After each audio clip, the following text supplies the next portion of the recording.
Hi friends, this video shows how to fix issue iPhone stuck in zoom mode. Please don't forget to subscribe this channel. Please like and share the video.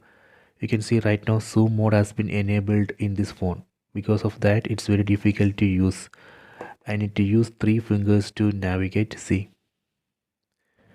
Okay, so first I will show you how to zoom out and exit from this zoom mode. Later I will show you how to permanently turn off or disable this zoom mode. First, using 3 fingers, just double tap anywhere on the screen. Using 3 fingers, just double tap anywhere on the screen.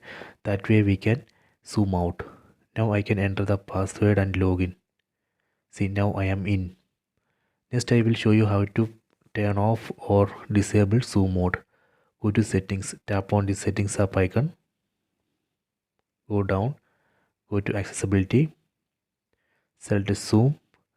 So here we can disable or turn off zoom. Tap here, done. So now I have permanently turned off zoom mode.